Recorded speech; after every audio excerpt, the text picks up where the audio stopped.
Hey YouTube, this is Tyler aka Blue Mage 492 aka Grand Lethal 16 coming at you with my my first and final thoughts. Pokemon Omega Ruby and Alpha Sapphire, the special demo version on 3DS. So for those of you who didn't get the scoop or didn't get to play this, Nintendo and Game Freak sent select members of their promotional email list, as well as folks who attended the most recent Pokemon movie, a free download code to the Pokemon Omega Ruby and Alpha Sapphire special demo version starting on I believe October 15th. You can access this demo through, I want to say, April 15th or May 15th. The neat thing about it, though, is anything you've done, anything you unlock while you're playing in the special demo version is stuff you can pass on to the normal game when it is released tonight, actually at midnight. So what do I personally think about these kinds of demos? In general, I think it's a good approach to help boost consumer interest in sales. Another example where this happened was Bravely Default. They set out a demo, and if based on the accomplishments you made in the demo, you could bring over items and equipment and all kinds of stuff to the main game once the game came out just by transferring the data. I'm a big fan of this because it invests people. With RPGs, you're always looking about how to get that edge for boss battles, how to learn strategies so you can just whiz through the game. Anytime you give me the opportunity to learn how to play it early and also to take some of the stuff I worked hard to earn and bring it over to the normal game, it hooks me. Gamers are much more likely to buy a game that they have already invested their time and effort in. By the time you've completed the special demo version scenario 10 times, you will have unlocked, you will have gotten a Glalie with a Glalatite, 10 Pokeballs, 10 Heal Balls, 5 Heart Scales, and if you continue playing, you have a random chance of getting a Nugget. I personally got it on my 11th adventure, so they did add a few other little features in this demo, so I'm going to go ahead and show you a few of them right now. Let's see if I can get this to work. Creeping. You can now creep up on Pokemon in tall grass and in other areas.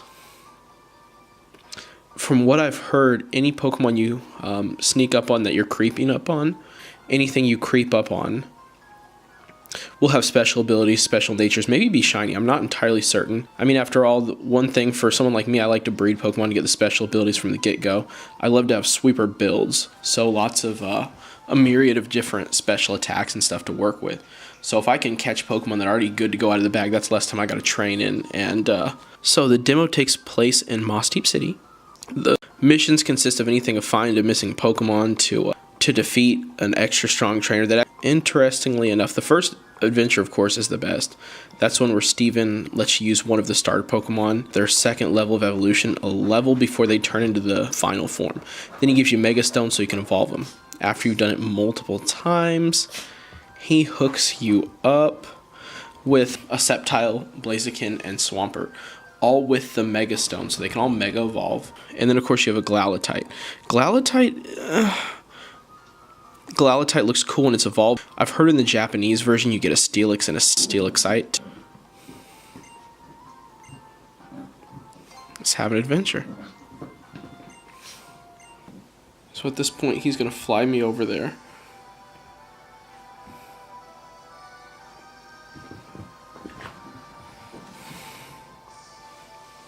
Then I fight these trainers. These are some of the kind of adventures before. So you'd find Pokemon that were missing. You'd fight trainers, or I believe on the 5th and 10th adventure you fought a special trainer who was really strong.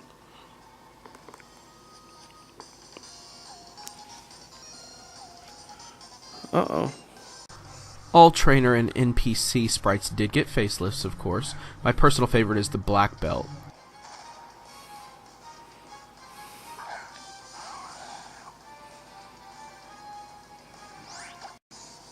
Alright, so now you're going to see what the Mega Evolution of Glalie looks like.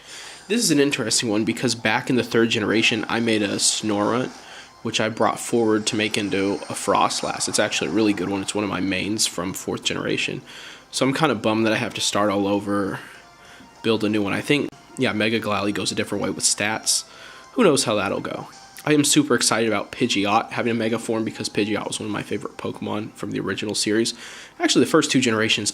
There have been flying types that have got on my good side since, but see if I can get some flinching going. Uh-oh.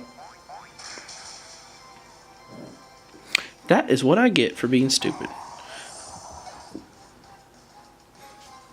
Sceptile is aerial ace. By far of the evolution forms, my favorite is the Sceptile. I'm always chronically a big fan of fire types, but in this game, Sceptile looks the coolest, especially when he hits Mega. He looks like some kind of tropical dragon dinosaur. He looks pretty cool. I'm gonna have him as a special attacker, probably give him like a Leaf Storm, Energy Ball, Focus Blast, and maybe Dragon Pulse, I think, for stab.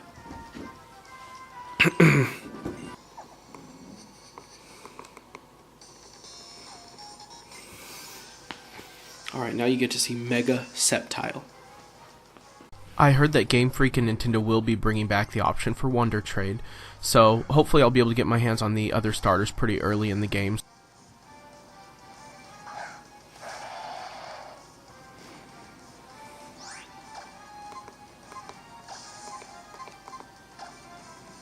Alright, here we go. I wonder how far into the game you're going to get access to Mega Evolutions. That's something I'm seriously interested in. Oh, I believe Mega Sceptile's special ability is Lightning Rod. That would be one way to go with it. You could have one special attacker, and then you could have a Grass type, or a Lightning type, coming in using Discharge or Thunder on everybody. Really give you a leg up for really boosting Sceptile, especially if you're going to have Leaf Storm and want to use it. At least that way you can offset some of those special attack stages going down, which would be neat too.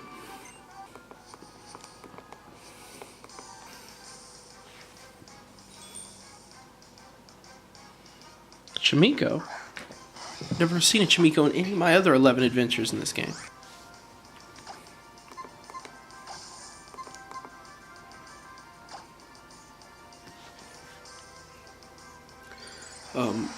So Blaziken's just looks like some kind of Mai Tai kickboxer.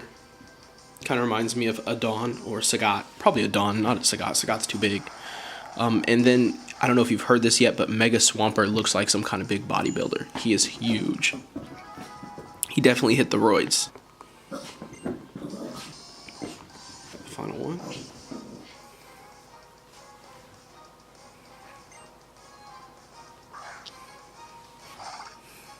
Swampert has notoriously been my least favorite starter from this generation, though I gotta admit his Mega Evolution is quite hilarious. He looks like he's really been juicing, hitting all that protein powder in the gym day in, day out.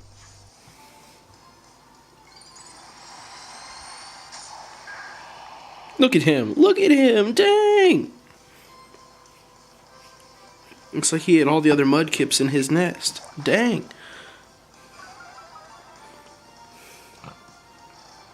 What did he use? Oh, that looks super cool. I don't even know what move that was.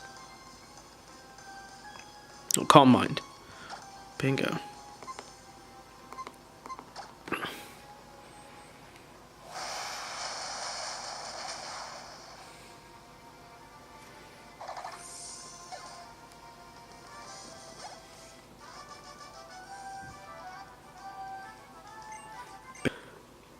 And you know, this is how it would go. You'd finish the little session, and then they'd fly you back to Moss Deep. The adventure would be over, and you would score a new prize. Additionally, with Latias and Latios, you can use them as airplanes to soar around. I don't know the full extent of how this will work. I don't think this will be like once you get the airship in a Final Fantasy game, but it should be fairly extensive all the same. So that's my first and final thoughts for Pokemon OmegaRuby AlphaSapphire Special Demo version. If you like what you see, of course, leave comments below, and if you haven't already, subscribe. What are you waiting for? Thanks so much for watching.